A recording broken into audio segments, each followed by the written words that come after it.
দর্শক, এবারে জানাবো এক নজরে দৈনিক পত্রিকা শিরোনাম। শুরুতে আমাদের হাতে রয়েছে দৈনিক ইত্তেফাক।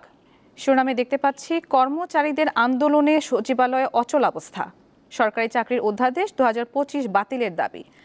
এদিকে রয়েছে, কেউ চান ন্যূনতম সংস্কার করে জাতীয় নির্বাচন, কারো মতে আগে বিচার ও স্থানীয় নির্বাচন।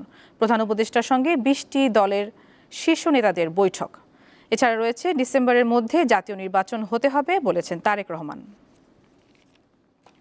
এরপর রয়েছে দৈনিক প্রথম আলো। শিরোনাম, সচিবালয়ে বিক্ষোভ, দিনভর অচল ছিল এনবিআর, নগর ভবনে তালা। এদিকে রয়েছে, জুলাই হত্যাকাণ্ডে এক মামলায় আনুষ্ঠানিক অভিযোগ দাখিল।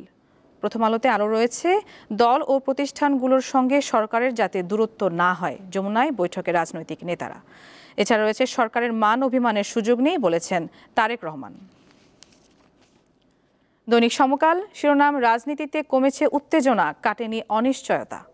এছাড়া রয়েছে, আন্দোলনের মধ্যেই ফিরেছে চাকরিচ্যুতির বিশেষ বিধান।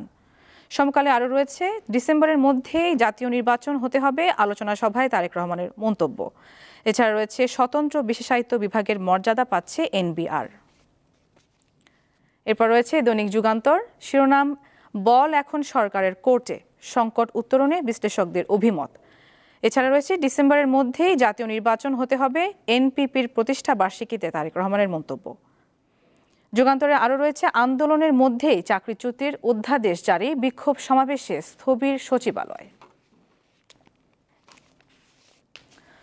এরপর রয়েছে দৈনিক কালের কণ্ঠ। শিরোনাম, দাবি বিক্ষোভে অচল অবস্থা। কালের কণ্ঠে আরও রয়েছে, দপ্তর ছেড়ে মিছিলে কর্মকর্তা কর্মচারীরা। কালের কণ্ঠে আরও রয়েছে, পদত্যাগ নয়, ডক্টর ইউনূসের নেতৃত্বে নির্বাচন চায় দলগুলো। আওয়ামী লীগের কার্যক্রম নিষিদ্ধের পর যুদ্ধ পরিস্থিতি তৈরি হয়েছে বলেছেন প্রধান উপদেষ্টা। দর্শক, দেখে নিলাম আজকে দৈনিক পত্রিকা শিরোনামগুলো।